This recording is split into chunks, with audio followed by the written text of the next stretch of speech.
Sejam bem-vindas e bem-vindos ao terceiro episódio do podcast Mulheres de Terra. Um podcast que tem como conceito central a restauração da essência humana através do olhar feminino. Não é sobre guerra entre homens e mulheres, não é sobre superioridade, muito menos sobre competição. É sobre consciência, respeito, relações saudáveis, feminilidade equilibrada, cura emocional, identidade e humanidade. Duas mulheres, duas histórias, duas visões, porém pautadas pelo respeito. Eu, Soraya Teixeira. Eu, Amanda Damiana.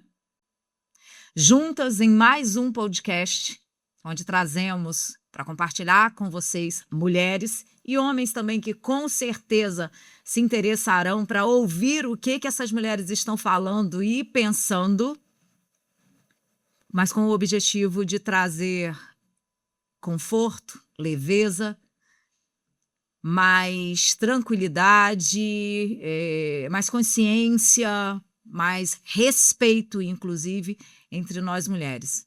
Aprendizado também, porque quando nós compartilhamos sobre as nossas dores, sem julgamento, sem olhar umas às outras como ponto de referência ou não, nós contribuímos umas com as outras. Hoje eu e a Amanda estaremos compartilhando com vocês um pouco das nossas experiências como mãe, como provedoras do lar, testificando números que apontam a maioria dos lares em que adultos provêm o sustento são de mulheres. Pois é, Amanda, eu acho que experiências nós temos de inúmeras experiências como mães e como provedoras de lar também, né?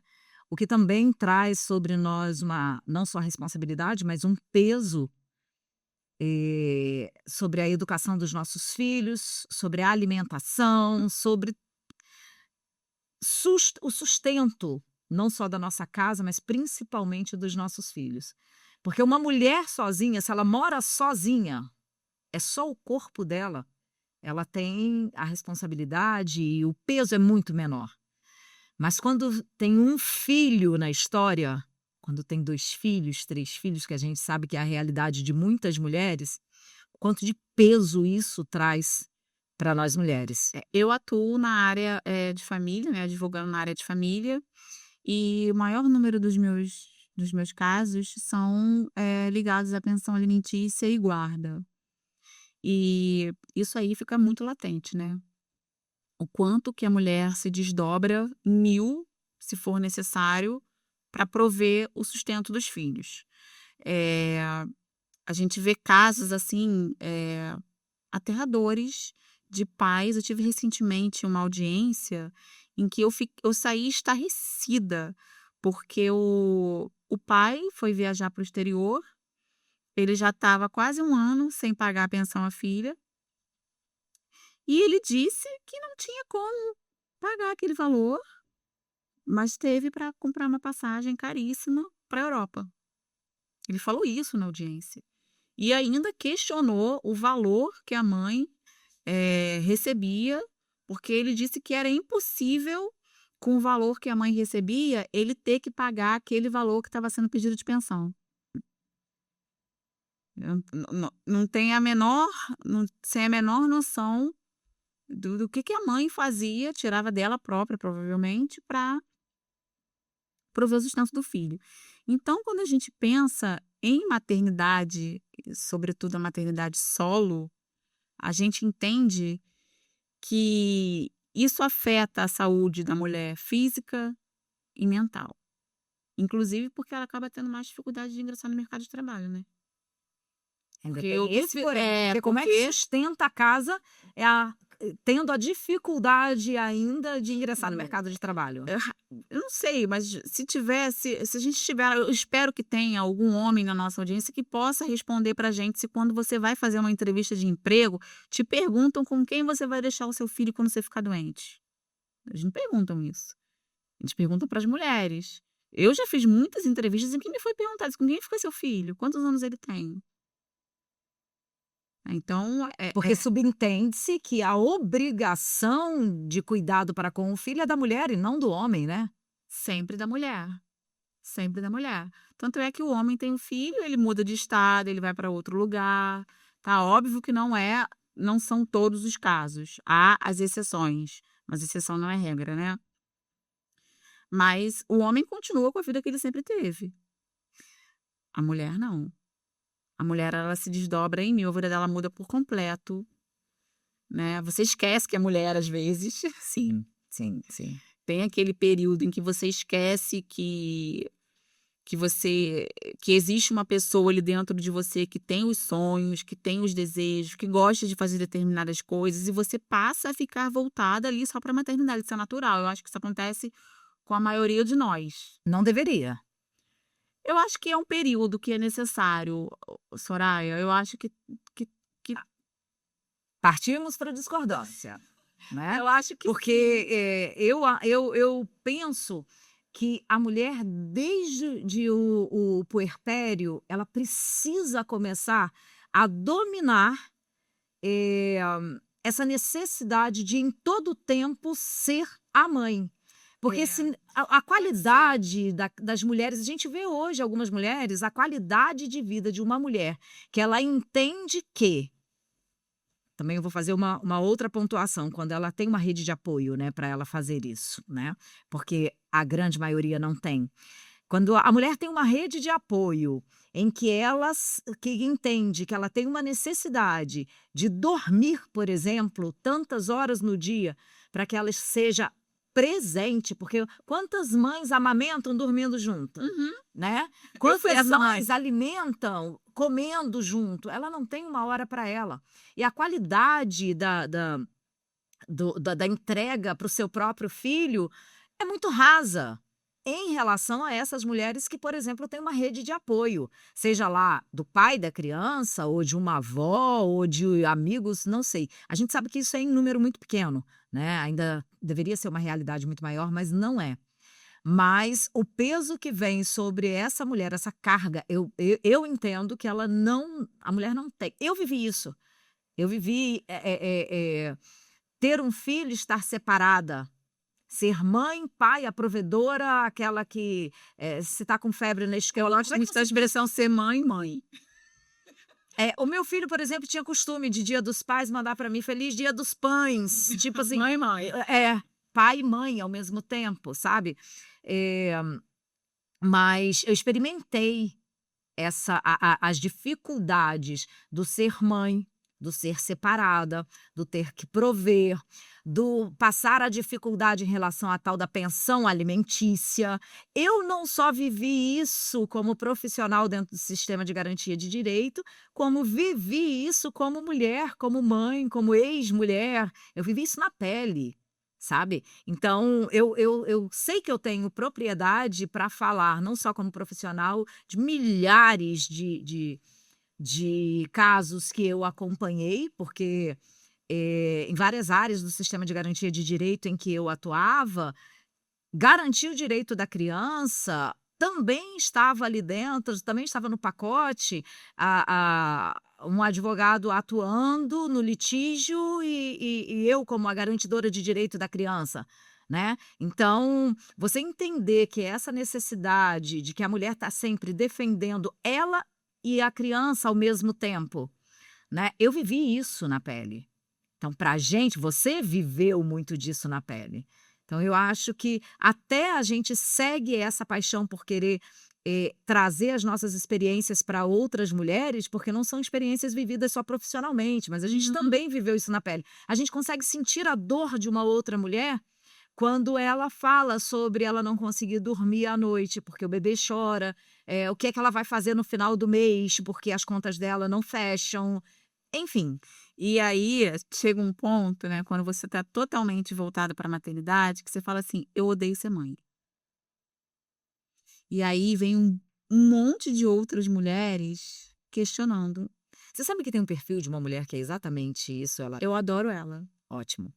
Eu acho ela o máximo, porque reconhecer. Sim. Peraí, você tem a obrigação de amar ser mãe? Isso. E aí, quando a mulher fala assim, eu odeio ser mãe, automaticamente as pessoas acham que ela não gosta Do filho. do filho. Não tem nada a ver uma coisa com a outra. É porque a maternidade ficou pesada mesmo. É porque você tá cansada, você não consegue mais dormir direito, você não toma um banho direito, você não tem uma hora pra você, né? Então, assim, E o colapso dessa mulher, gente, psicologicamente, emocionalmente, fisicamente, é certo. ainda tem mais, Soraya, nos casos de mãe solo, que tem uma mãe que depende dela também. Sim. Além dela cuidar do filho, ela precisa cuidar de uma mãe, muitas vezes idosa. Sim, porque dentro de uma irmandade, né, às vezes sobra, nem sempre vai sobrar, Imagina. raras vezes sobra para o filho ou para a nora, vai sobrar para uma filha, ou seja, a figura de uma mulher. Sim, sim.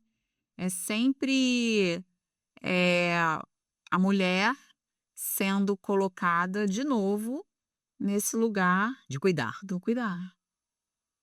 E quem é que cuida dela? Tá vendo? É sobre isso que é nesse momento em que eu digo o quanto eu puder gritar. Olha, para você isso não é egoísmo, isso é auto-amor. Há uma necessidade urgente de nós mulheres, Amanda, nos olharmos de forma amorosa, de forma acolhedora e dizer: peraí, eu preciso ser acolhida, eu preciso ser amada.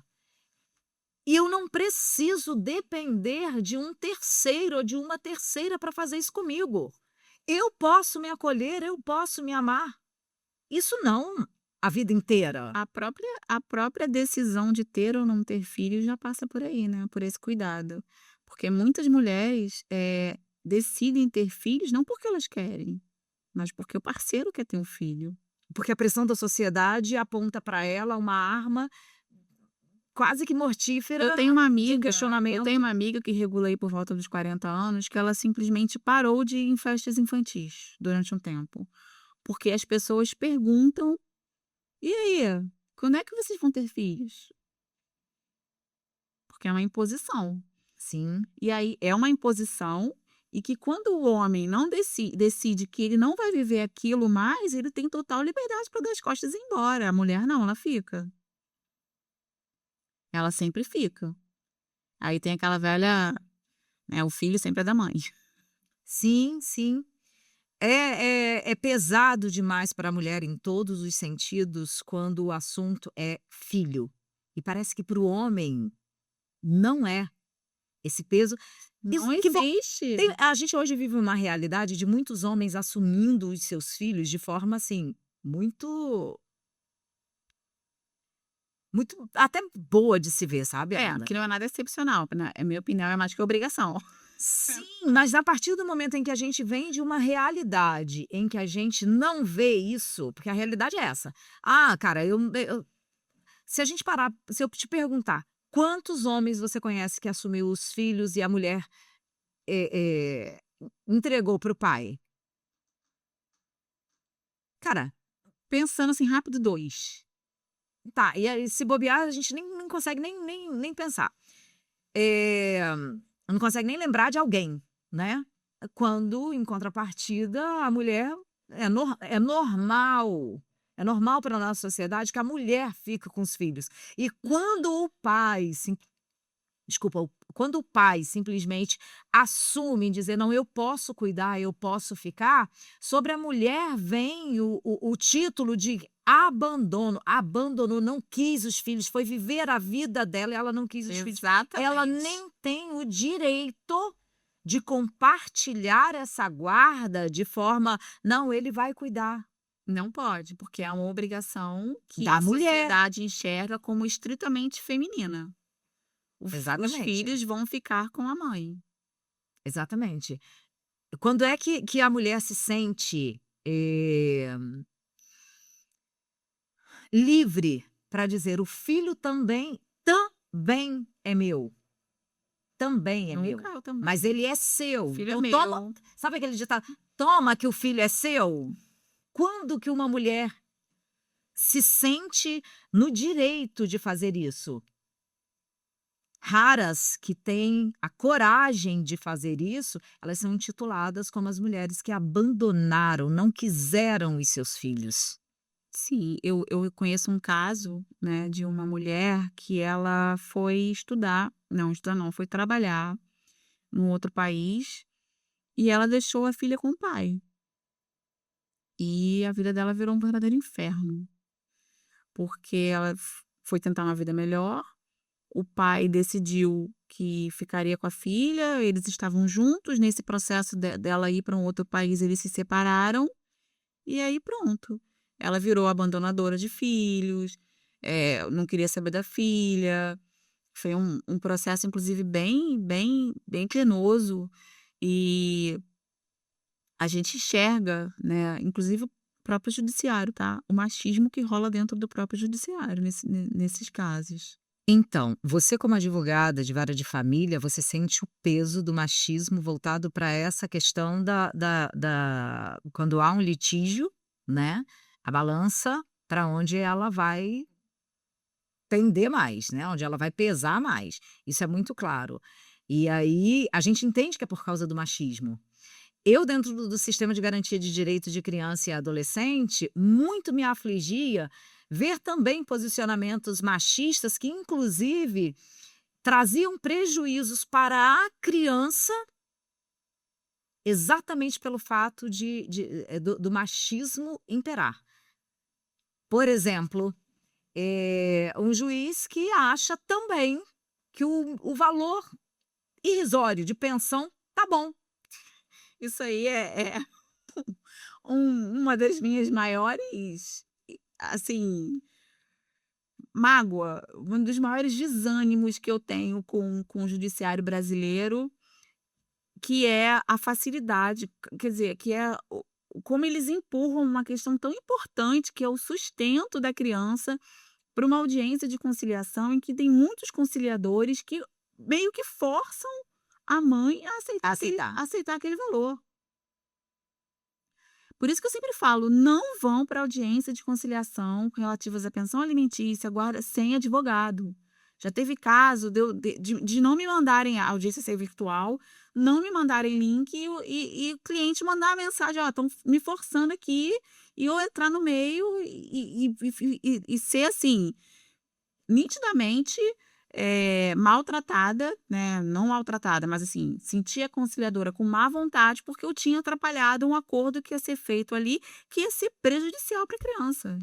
E era conciliadora, mulher. Conciliadora, conciliadora. É nesse momento em que a gente sente explodir a A necessidade. frase dela foi a seguinte: "Doutora, nós estávamos quase chegando a um acordo, a doutora entrou na audiência e atrapalhou". E era uma mulher, era uma conciliadora, que naquele momento ali poderia, talvez ela não entendesse a necessidade daquela mãe, daquela mulher, porque ela não tenha vivido isso. Gente, nesse momento, que eu sinto a necessidade de dizer, independente de você ser mãe, independente de você ser mulher, independente de você ter vivido as mesmas coisas, é necessário que as mulheres olhem umas para as outras com um olhar acolhedor, com um olhar que abrace, sabe, que apoie acima de tudo. Porque quando a gente vê uma mulher realmente se debruçar sobre o direito do homem e ali fazer valer o direito do homem, nós como mulheres nos sentimos, eu não encontro nem palavra para descrever qual é o sentimento de uma mulher ver outra mulher desmerecendo-a, sabe. E aí eu sinceramente, eu puxo para mim, Amanda, uma responsabilidade, porque em algumas mesas de discussão sobre direitos de mulheres, eu sempre pontuo algumas coisas em que eu sou entendida como interpretada como uma mulher machista. Porque, eu vivi relações, que me trouxeram traumas, relações pesadas, relação de separação, de criar filhos sozinha, várias várias situações dentro de relacionamento conjugal, que para mim, eu consigo dizer, eu sei a dor que aquela mulher está sentindo. Eu acho que isso para mim é mais fácil, sabe. Olhar para outra mulher e dizer: "Eu sei", quando o filho tem febre à noite e que ela se vê sozinha, ela diz: "Caramba, e agora? para onde eu corro. Porque é algo tão de emoção mesmo, sabe? É um mix do psicológico, é um misto do psicológico e do emocional, quando o homem pode estar dentro de casa e ele nem acordar e nem perceber que a criança está com febre, mas ele está ali. Mas quando a mulher está sozinha, vem sobre ela o peso de que o que vai acontecer com aquela criança daqui a pouco, inclusive, vai ser uma responsabilidade sua, somente sua. E aí entra num ponto, né, sem entrar na polêmica do a favor ou contra, da questão de que, né, a gente tem o aborto é proibido no Brasil, é garantido em alguns casos, mas vocês já pararam para pensar que para o homem ele sempre é permitido? Porque o homem que é pai, ele vira as costas e vai embora. A mulher não, ela não tem esse direito. Ela vai ser julgada e massacrada de uma forma... É imperdoável. É Que eu imperdoável. acabei de colocar, né? A mulher dela não tem esse direito de dizer, toma que o filho é seu. O homem tem todo o direito. Todo direito. Enfim, a gente sabe que isso vem de uma estrutura, né? Mudar isso, algumas mulheres diriam impossível. Eu não acho impossível. Quando a mulher, ela assume, é minha responsabilidade, e eu vou assumir até onde eu consigo. Por mais que a gente tenha, eu tenho uma visão da vida, de tudo, uma visão feminista, por mais que a gente tenha essa visão, isso que você está falando aí, né? Isso vem de uma estrutura, isso está tão dentro da gente, tão arraigado, que a gente tropeça às vezes nas próprias armadilhas. A gente tem pensamentos machistas o tempo inteiro, a gente precisa se policiar o tempo inteiro para não cair nessas armadilhas. Uma mãe que decide estudar e deixa o filho com o pai. É muito difícil você não parar por um segundo que seja de pensar, nossa, mas ela fez isso? Por mais feminista que seja o seu pensamento. Ela não pode. A mulher, eu não estou dizendo que ela não pode. Eu entendi, tô dizendo, eu entendi. a sociedade entende Não que pode. ela não pode. E a gente tem isso dentro da gente também. Sim. A gente se sente culpada Aham. por deixar o nosso filho. Imagina se ele teve febre, mas você estava na faculdade, você estava estudando, você estava trabalhando, você não estava ali. É bom lembrar que quem é mãe também é filho. E todos nós, como seres humanos, a gente precisa de cuidados na mesma medida, independente da idade.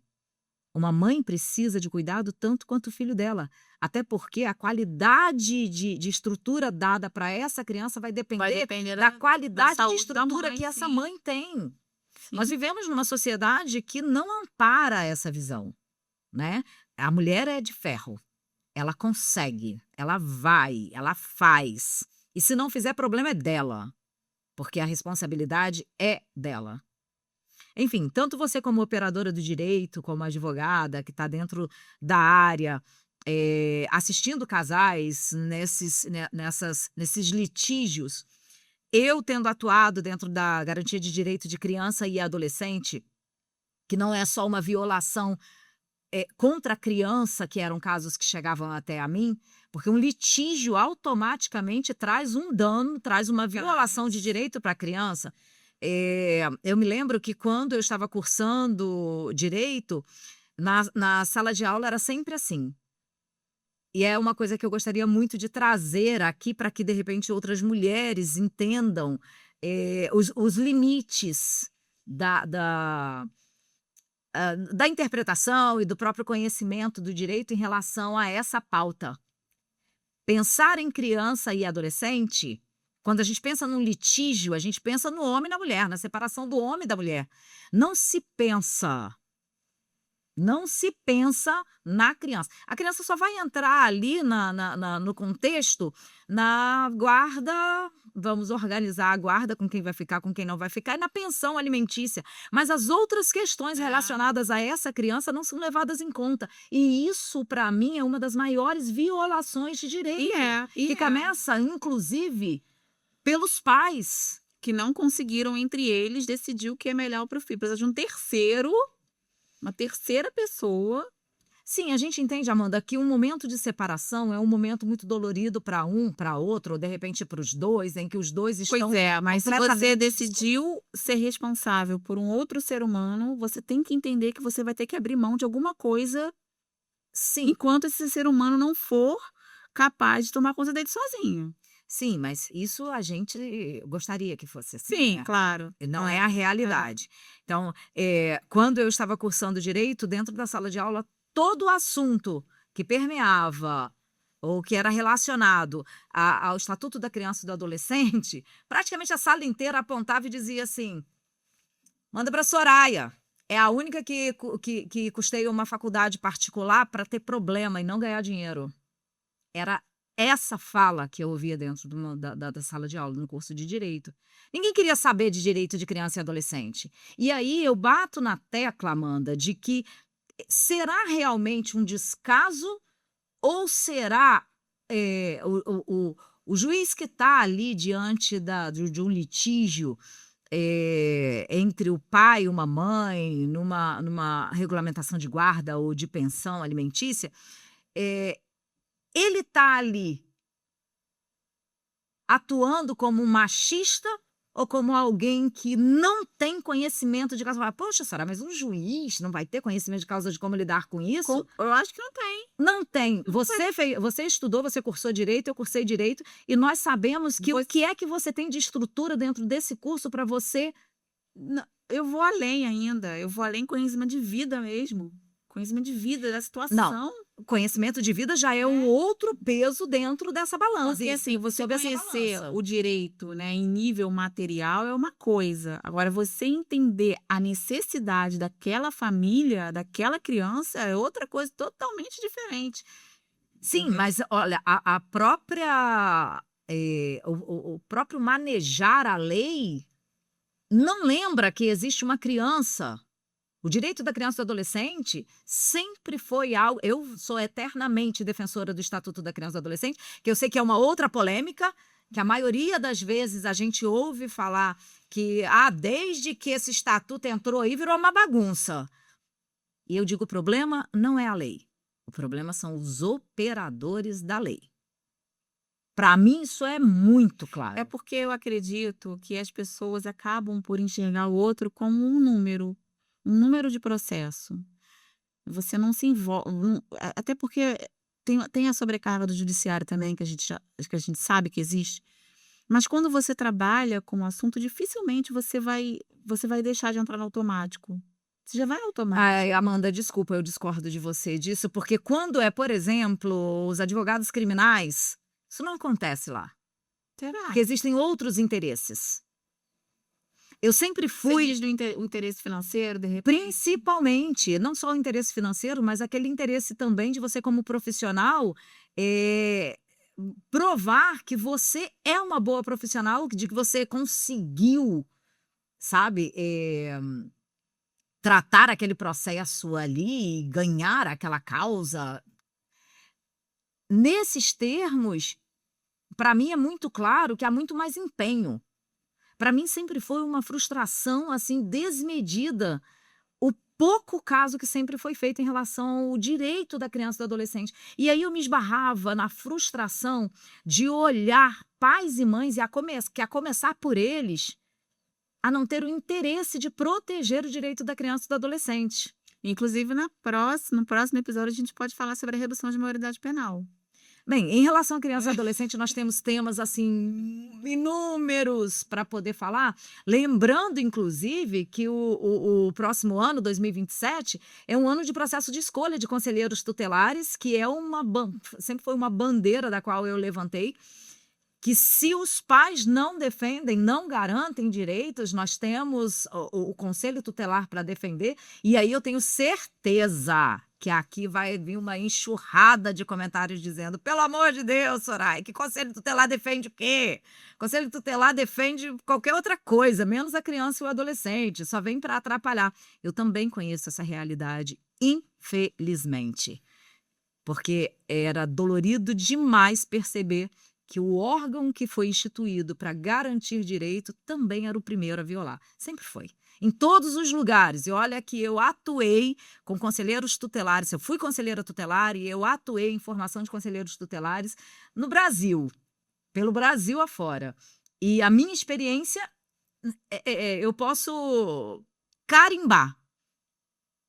A porcentagem é muito grande, infelizmente, de colegiados, né, como é chamado, grupo de conselheiros, de 5 conselheiros tutelares, que, infelizmente, tem 1 ou 2 que realmente olham para a criança e olham para a sua atribuição como aquela de que essa é a minha responsabilidade, e os outros que simplesmente, por causa de hoje da deficiência no mercado de trabalho, das possibilidades, das oportunidades de trabalho, muitos entram num processo de escolha, fazem parte de um processo de escolha de conselheiro tutelar para garantir durante 4 anos um emprego. Gente, mas isso aí eu acho que é uma pauta que a gente pode deixar para um outro episódio, porque se me deixar eu já começo a inflamar, né? E aí, como a minha área hoje é agricultura, eu prefiro jogar todas essas minhas lástimas com a foice, exatamente, não na discussão, por exemplo,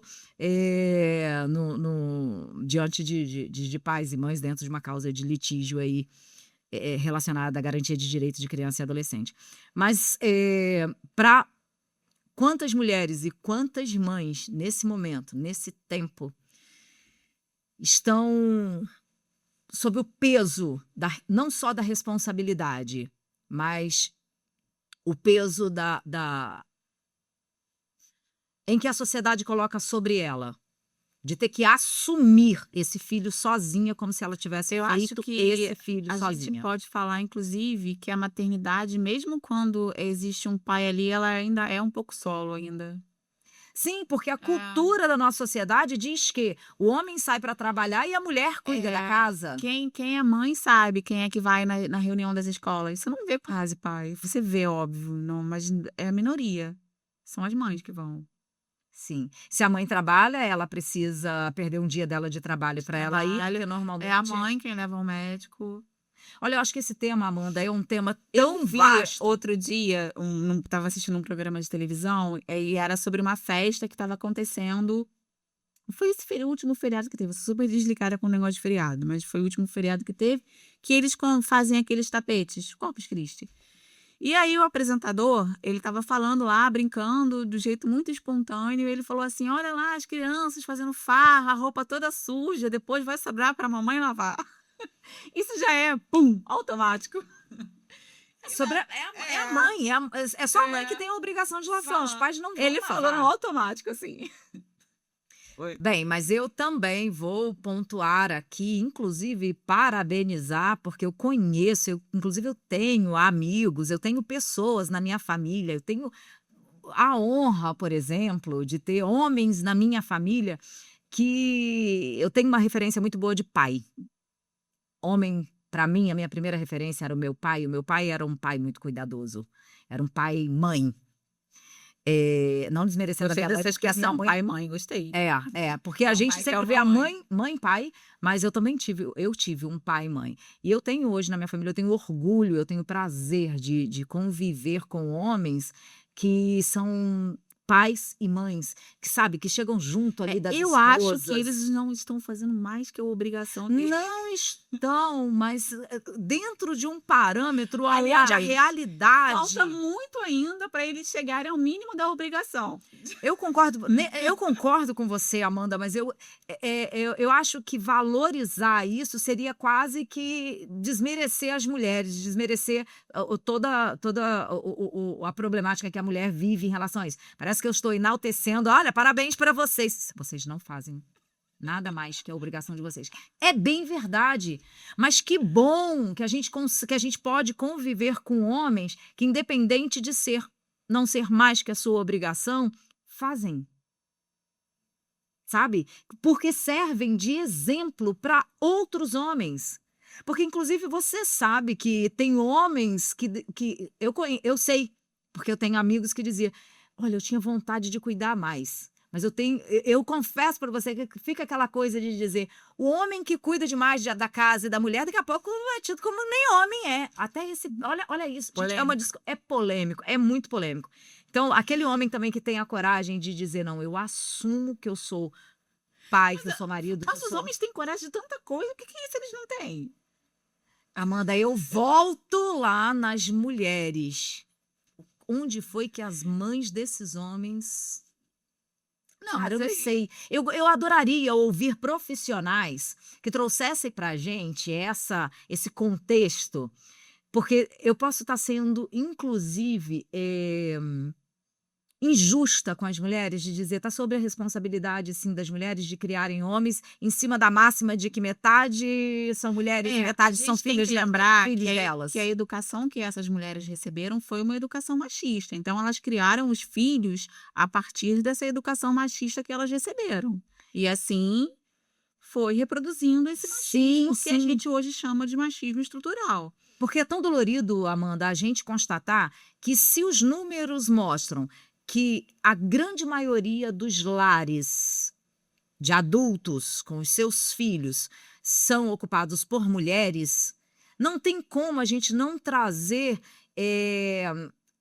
a memória de que, se deu certo, a mulher é quem estava ali à frente. Se deu errado, também foi a mulher quem estava ali à frente, né? E aí eu penso, cara, como é que um homem, por exemplo, agride fisicamente outra mulher?